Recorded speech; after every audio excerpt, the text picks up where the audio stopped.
main reason I started any kind of cross training, like I did a whole bunch of different things. I started paddling in the canoes, and then I started karate, and I was doing yoga, and then I was doing surf lifesaving, and it was all really to try and benefit my surfing in all different ways. When I was surf lifesaving, I was spending more time in the water on different crafts, and I was competing against different athletes with different abilities. So I was testing that side of my water knowledge, and then I was doing the yoga because I needed to control my breath and all that kind of stuff, and I really enjoyed the peacefulness of it. And there's no competing in yoga, so it was really nice to be somewhere and just to be sitting or just in any kind of pose. But that helped in my mental strength. And some of the poses got really hard. I had to try and push past pain and the shaking of my body, and the energy getting stuck in me. I had to work through it through my mind, and that helped in a lot of areas in my competitive surfing. When things were getting hard, I could still see clear, and what my focus was to make it through that heat or win the final. And then, karate was kind of like the last of this, like the cross training stuff that I did. And it was, my friends did it first, and they said I should come along and have a look, and I was interested. I was really open to all different kinds of training ideas. So that's how I walked into the dojo, with that purpose of, this is just another training exercise for me, and I'll see how I go. and it was with one of my uncles. And as my surfing, when I started surfing, so did my cousin, he started karate. So it was really nice to see my cousin at the top end of his sport, and seeing me come into his dojo as a white belt, so to speak. But to see him and go, wow, he's put many years in it training, and to see how fluid he moves, I was like, man, it's something I could benefit from for my surfing. So I kept training. I really enjoyed it. I liked the structure of karate. I liked that there was a beginning and an end to all the techniques. And I got tired. I got really, really tired when I was training, and that made me really happy. And it showed, a couple of months into karate, it really showed in my surfing too. My surfing had excelled to another level, not in regards to like the turns were bigger or stuff, but things were really sharp. The idea of seeing a wave now was I could fit a lot more turns in because my body was able to move quicker. So I've been training in Kyokushinkai for around about 11 years, on and off. But I guess karate caught me because of being an individual. What you put into something, into your training, you'll get out of it later. But also, what made me sort of really happy inside it, it really didn't feel too much different to surfing.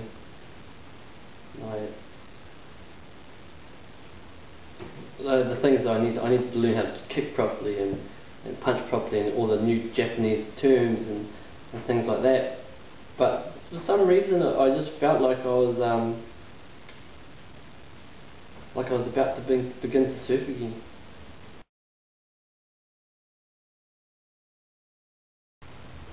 When I started karate, I knew who I was in the world of surfing, but I really didn't understand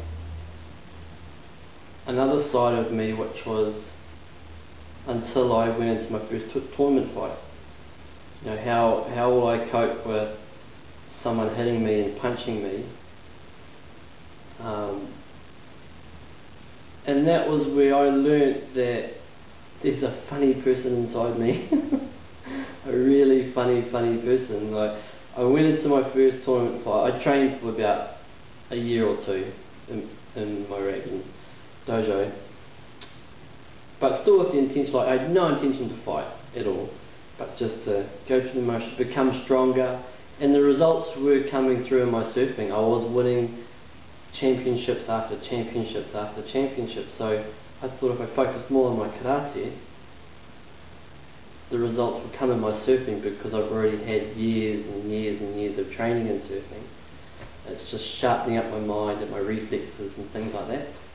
So I spent more time in the dojo, and eventually my sensei said, "Oh, okay, you know, I think you're ready to go in a tournament." I went, "What?" And without saying yes or no, I went, "Well, if you think I'm ready, yeah, well, let's go." And then we took a group of fighters to just a small tournament in Hamilton, in the city. And it was like, I laughed the whole time. There's a video footage of me laughing while I'm fighting. And it wasn't for the fact that, I think I was scared. I was definitely scared, but in that my reaction was to smile. And you know, when they hit me, I'd smile. When they kicked me, I'd smile. But then when it was my turn to combat them, it was just turned to like, bang, bang, bang, bang, bang, bang, bang, bang, bang, bang, bang, bang. And I just went through the motions of it, and it was really interesting because I had 3 fights that day. So I won my first 2. My first fight was against a smaller, skinnier guy, and the first kick he landed on my thigh, it reminded me of a surfing experience, and it was when I was about 10 years old and I got washed up onto the sand. And that experience was really tame. So in my head I thought of this guy, he's not a very good kicker. All he's doing is kicking me, but it just reminds me of being thrown onto the sand, you know. So I went, oh, he can kick the daylights out of me and it's still not going to hurt. And then he started throwing punches, and then his punches weren't that great. And it's just reminded me of, you know, wiping out on maybe a head-high wave, you know. That's a similar experience I had. So when I was fighting him, I went, this guy is not a strong person. So I just, I kind of doubted him. You know, I transferred the knowledge that I had in surfing, like big waves, say like a 10-foot wave, and how smashed you get on them. That's how I felt like when I was fighting my very first fight. I'm going to be a 10-foot wave, man. I'm just smashing this guy. And that's what I did. You know, I felt like I was a really big wave. And I just went through the motions of the things that I got taught in my dojo, and I won that fight. And I carried on to the next one, and I was fighting a guy that was quite tall and skinny too. But when he first kicked me, his kicks were really strong, and then it reminded me of you know, a 10-foot wave. So it made me aware that I really need to keep my hands up, I need to move fast, I need to, you know. But his punches still weren't that great, so I went, okay, when I see those legs coming, I've got to move so fast to get out of the way, and you know, and I did that. I ended up beating him. I got inside his kicks and got to his body where he was real skinny. And then I won that fight. And I went into the final, and I met up with this really tall guy again. Oh, 10th tournament. But he had good kicks and good punches.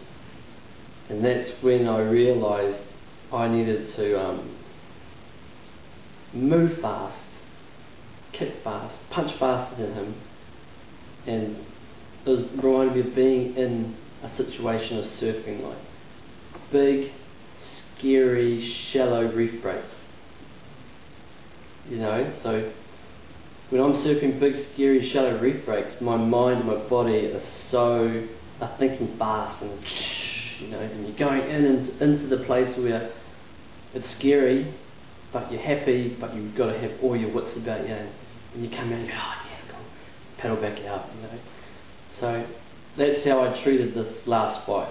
I treated it like a really dangerous way. And I survived the fight. Got a couple of good, you know, guy kicked me in the head a couple of times, but I was just enough. I was still there enough to hold on. And I came back. We went a few extra rounds, but I ended up winning. But it was really down to my. I wasn't willing to give up.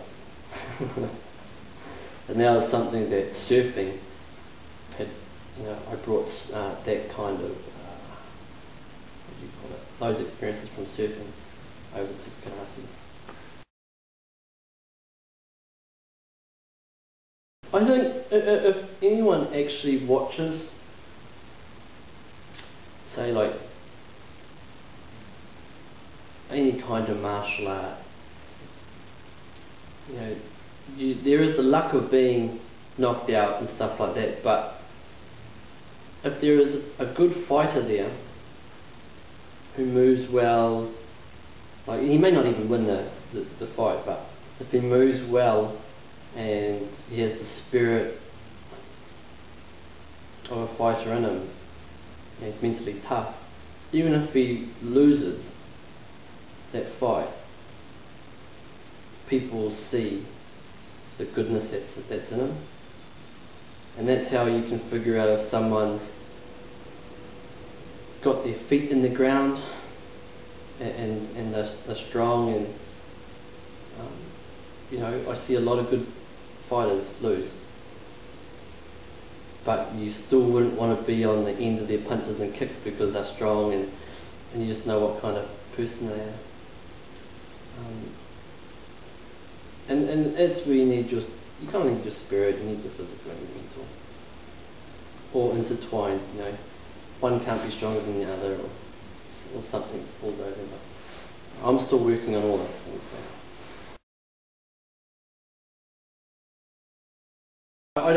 I never look into the future. I can't see past tomorrow. I can't really see into next week.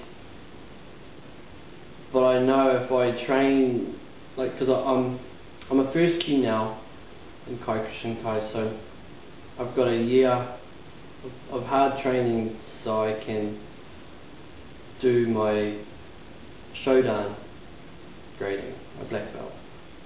And that's even if I put in enough time. And even once I do get my Shodan, it's really just the beginning of the end of karate. You know? You're at the end of one certain level, but it's still the beginning of the next. So there's always going to be work to do in perfecting my character and my being. And I do that with surfing every time I go out too. I don't always surf the same surfboard because I get bored, because I know the surfboard inside out, and I know my techniques, and I know what kind of ways I can surf this one board in. So I try and challenge myself every time I go surfing, and whether it's on a long board or a short board or one of these wood surfboards back here, I test myself every time I go out, and I try and ride as good as I can every single day on a different piece of equipment, and that really tests my skill as a waterman, like my years in the water, plus the knowledge of the craft and my physical being in the surf. And I really believe that my surfing is, I've only just touched on my surfing right now, which happens to be around the same time as my showdown grading and all that kind of stuff. When I surf these wood surfboards here, they've got no fins, they're a natural product, so they flex in a different way and they feel totally different. I'm paddling into a wave on these wood surfboards. I'm really not sure what's going to happen until I stand up, and it's such an unusual feeling because for 20 years I've had fins that give you a direction. Now I'm riding a surfboard that gives you no direction. What do?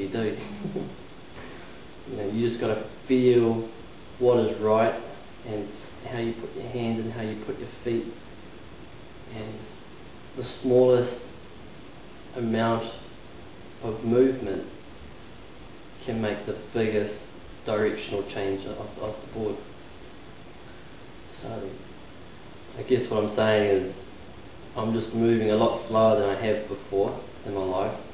I'm doing small steps, small steps, small steps, and maybe I'll see the bigger picture later.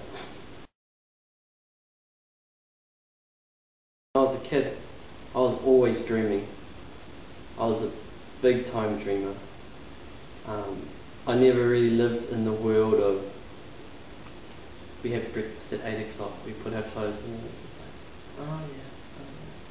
I always thought about different things all the time. And my dreams, they never come to an end. There's always something happening afterwards, and happening and happening and happening. And even when big storms come through out here, and the waves get real big, and people say it's too dangerous to surf. It probably is, but in my mind, why waste the chances and the possibilities of trying to make it out there and learning a little bit more about surfing?